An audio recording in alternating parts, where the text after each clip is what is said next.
Good afternoon, everybody. Fire away. I'm ready. How would you summarize the disappointment of this season? Honestly, the word you use is disappointing. It's not what we expected. It's not what we envisioned, and I think you used the perfect word, disappointing.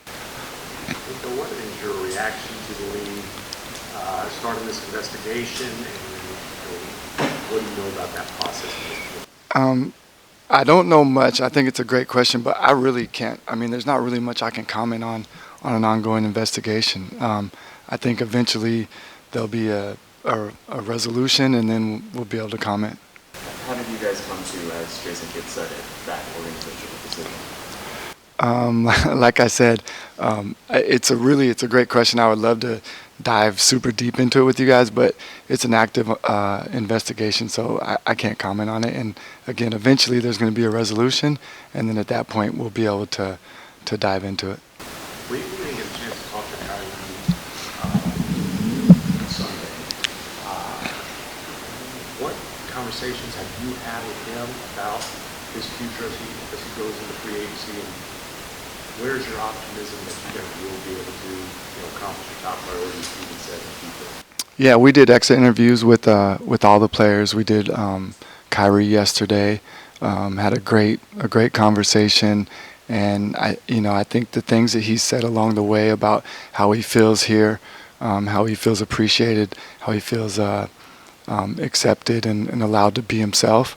I think those are the things that he said kind of consistently, and that's what gives me the optimism that he wants to be here.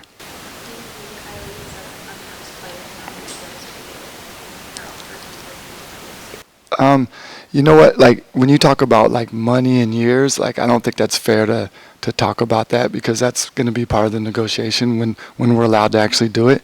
But Kyrie's definitely somebody that we want here, and we're excited about the potential of him being here.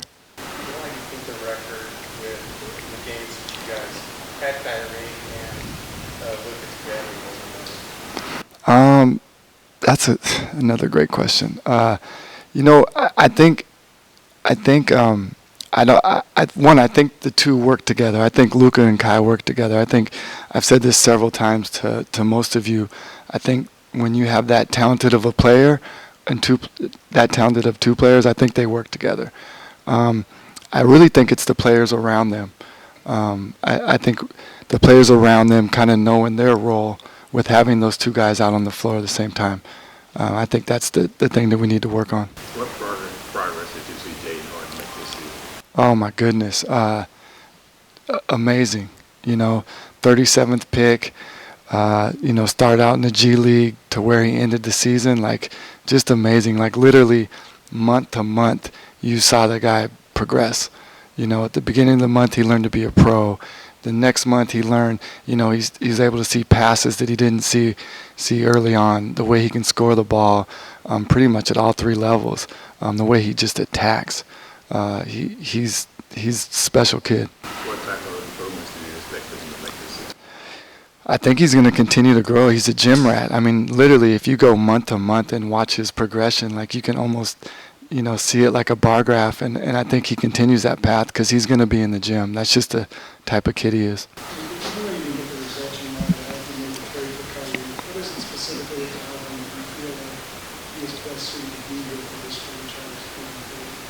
Yeah, I think in the league you gotta have talent, and I think him and Luka, I think their styles are different, and I think they can play off each other.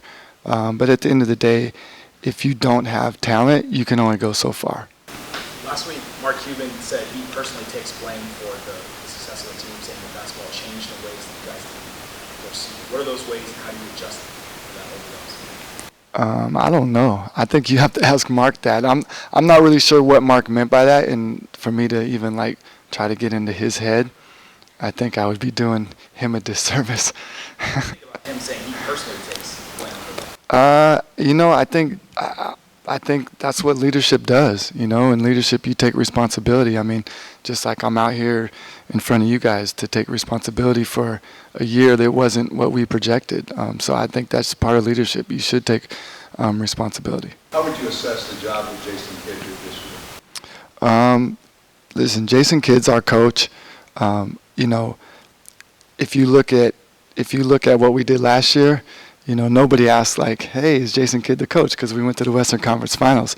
So I think Jay Kidd is the same coach that brought us to the Western Conference Finals. But when you don't reach your goals, everybody has to be evaluated. I need to be evaluated, Jason Kidd.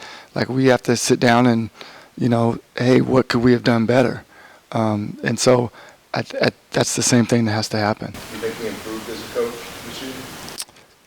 It's tough to say that he improved as a coach or wasn't better, but, you know, our record doesn't show it. So what we need to figure out is what we can do better. Nico, Mark said that, well, he proved to Luka and earned his ability to stay here going forward. Then Luka seemed to squash that pretty directly a few years ago. How do you feel about the confidence level of having Luka here long-term years down the road? And do you feel like you all need to earn his ability to be with this franchise? How do you feel? Well, I take his words for it. You know, he says he wants to be here. He's under contract. So I don't go to sleep at night worried about, is Luka going to be a Maverick? Because he is a Maverick and he's under contract. Obviously, if that changes, then we'll have to reevaluate it. But I think our job really to, you know, keep Luka happy, if you will, is surrounding him by the right players to help him win. And I think Luka's a talent that you know, deserves that. Nico, one of the glaring issues was the lack of interior defense. Will that be addressed this offseason? Yeah, I think for us going into offseason, the two biggest things that we need to work on is defense, period, and then rebounding. So that's going to be addressed. Does that concern you that you said defensive rebounding was the focus this offseason? That was the same words that you said last exit interview, defensive rebounding. Does it concern you at all that it's the same focus? I got to see the tape from last year. I don't believe I said those exact words. Someone, yeah. Nah, it doesn't because I think we tried to address it, but sometimes when you think you're addressing it, but it just doesn't work out. You know, again, if we, you know, one of the things, if you look at the difference between last year and this year, we literally just didn't. I mean, statistically, we just didn't play good defense. But last year, we were much better. So that's why I don't think I would have said defense last year, because we were I think a top 7 or top 10 team defensively. So that was actually good. Now we didn't block shots and we didn't rebound well, but in terms of defense, we were pretty good last year. In regards to the interior defense? Oh yeah, but I was just talking overall in general, like defense. I think this year it's not about big or small, just defense overall. Like, we weren't very good this year, and so that's going to be a focus. We just have players that were committed to it. You know, I think defense is not just one person. I think it's kind of it's a team thing.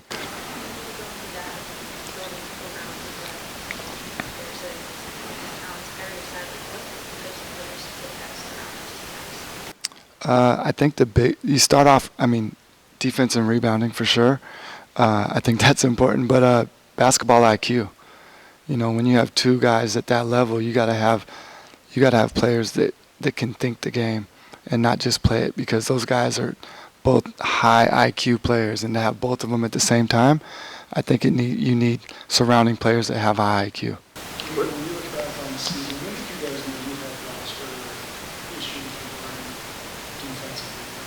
Was it early or was it January? You know, it's a good question. I don't know exactly when it was, but we weren't good early defensively. And, you know, I think if you, sometime around December, you know, it was clear that we weren't a very good defensive team. But we had a lot of the same players from last year, and we were much worse.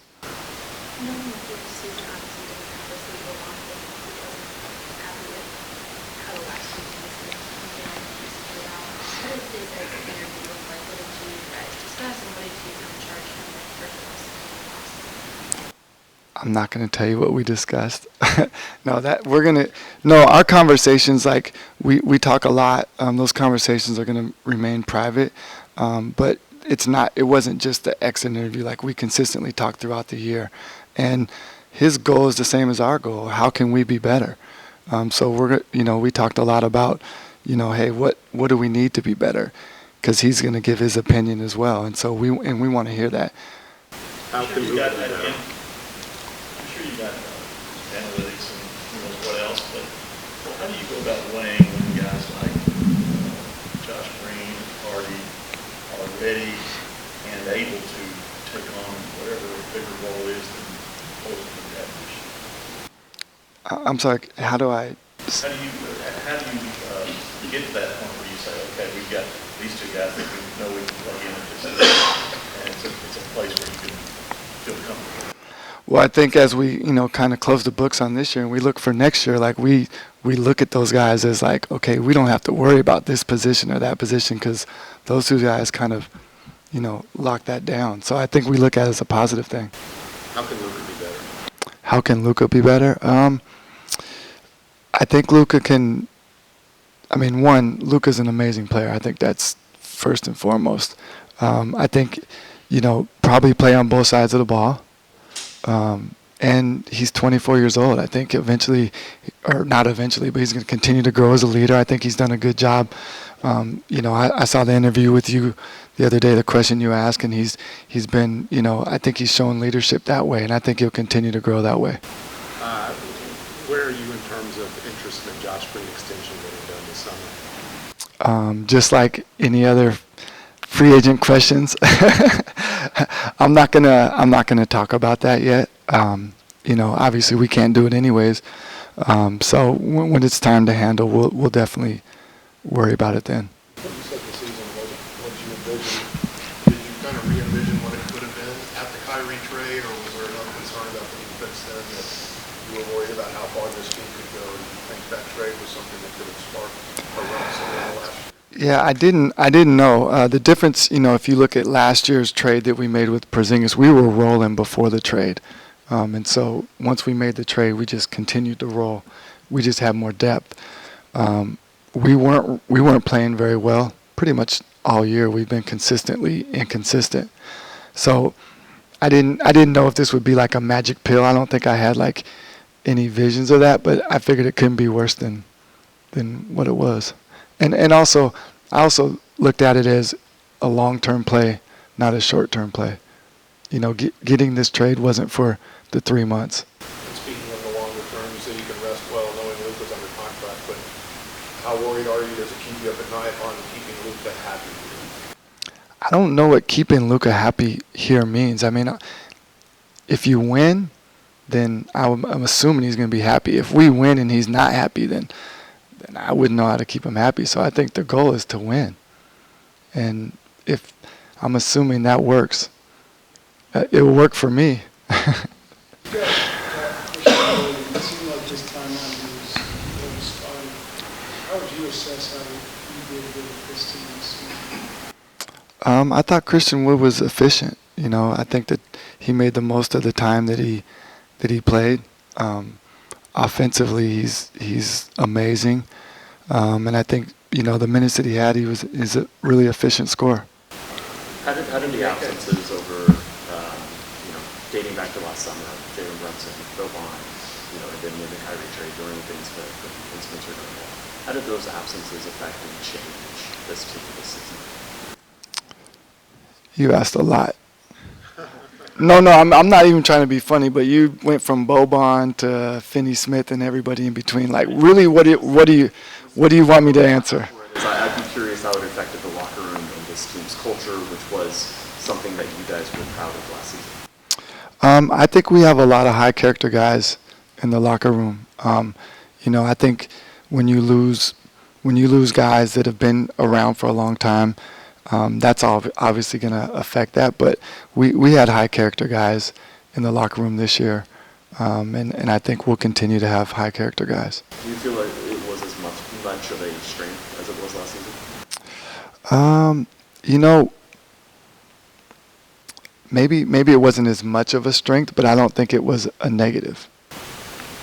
You mentioned that Luka can ascend to a bigger leadership role, but in the here and now, who are the leaders in the locker room right now? Who are those guys that the younger players deserve?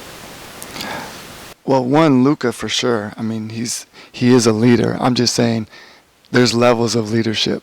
You know, one of the things I always talk about myself is that, you know, people come to me and ask me like, hey, you've been a leader of massive amounts of people and teams.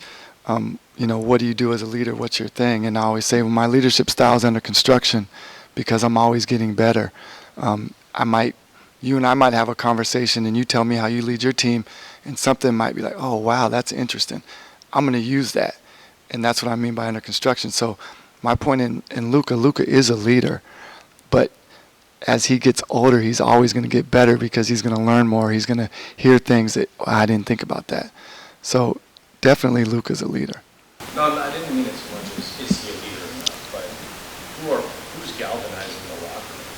I mean, because there has been turnover, and there have been guys who've been here for a long time that are part of that culture. So kind of moving forward, who are those leaders, maybe in addition to Luka, that can kind of form the nucleus? Yeah, I mean, a lot of the nucleus is still here. You know, Maxi's still here, Dwight's still here. Well, he's a free agent. So you just want me to talk about the guys who are under contract, or because my point is, if you look at last year, a lot of the guys are still here. Dwight, Maxi, Josh, Reggie.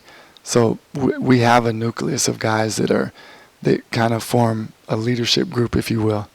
And then you bring in JaVale, who's won 3 championships, and have him bring some leadership qualities. So yeah, leadership isn't an issue. Nico, I know the draft is over a month away.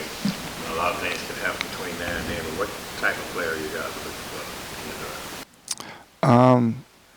Well, the draft in general, it's going. You know, I think it'll be tough to evaluate right now because you don't know who's going to stay in and who's going to put their name in terms of what type of player we're going to look for.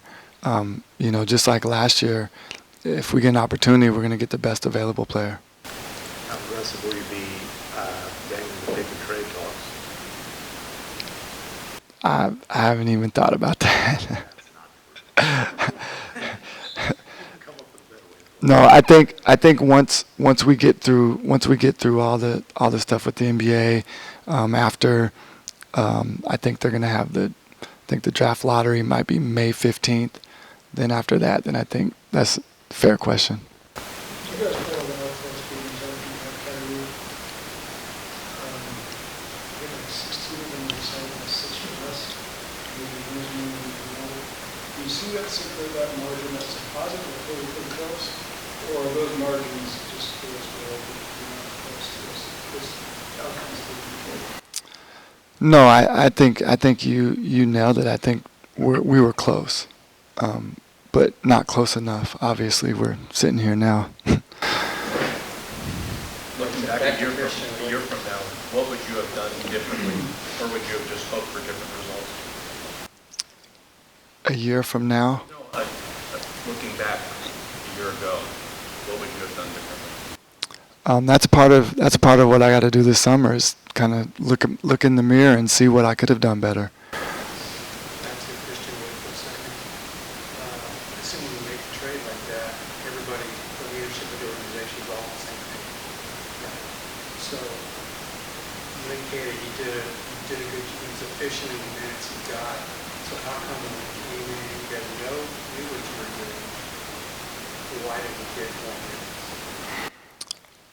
I mean, that's really more of a coaching question than me. I don't dole out minutes.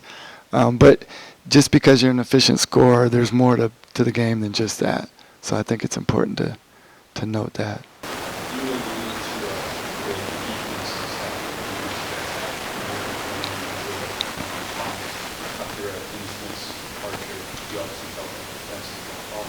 How much of an emphasis is it going to be to find someone who's awesome and fill that role? And do you feel like bringing in a guy or two like that is going to get this team back to a conference competition?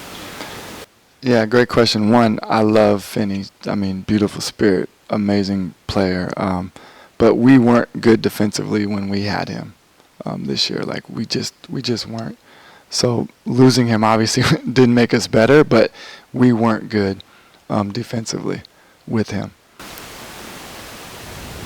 Nico, as it relates to player development, like last year, Josh Green didn't go to summer and developed on his own, and obviously was a big step forward. With other guys, you like to have played summer ball, like so in the case of a guy like Hardy, what do you think? Is summer league better for him, or is going and working with an outside player? Oh yeah, so Josh definitely completely developed, and our staff deserves a lot of credit for his development. And I know the guy he works with in the summer, he's great, but our staff definitely deserves a lot of credit for that, just as well as Jaden's developed, and he's going to play summer league. I think he might have mentioned it in his exit interview. What's a reasonable goal for Jaden next year in terms of role? An everyday player. I think that's reasonable, a rotation player. What's the job of the GM in the NBA these days when it's a constant arms race in the West? To get as many arms as you can. No, honestly, I think it's to try to put the best team together to give the coaches and the players a chance to win. What would you tell fans who are frustrated about this season and still some confidence in the existing construction of the rest of the Yeah. First, I mean, to fans that are frustrated, they should be frustrated. Like I'm frustrated. I don't, this year is not acceptable, and so I feel this. I mean, nobody can be harder on myself than I am. I take my job serious, and wins and losses, and not reaching our goals, and so I feel for them. And the only confidence I can give them is that we're going to evaluate everything, and we're not going to be in this position again. And I've said this, several times. Like, when you don't reach your goals, like everybody needs to be evaluated, myself included. So I don't put myself above being evaluated when you don't reach your goals. What was your second year like as GM, especially coming from outside the NBA? What was your comfort level, and just what did you learn? My comfort level was better. Obviously, I kind of knew what to expect. The results were worse, so that's not as good. So maybe my third year out, maybe my comfort level will be worse, but the results will be better. I'll take that. What's something you wish you knew the first day coming in? Something.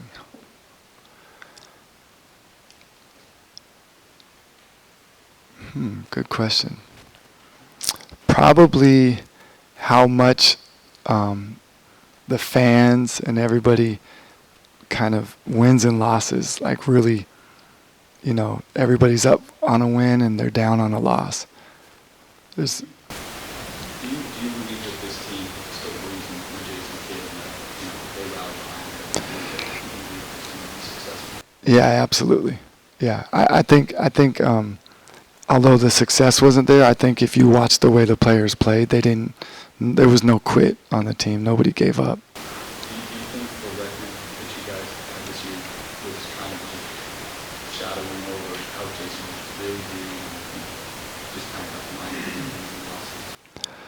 Yeah, I mean, but when you don't, again, I've said this, when you don't reach your goals, like everybody has to take a step back and really do soul searching and could Jason have done stuff better? I hope so.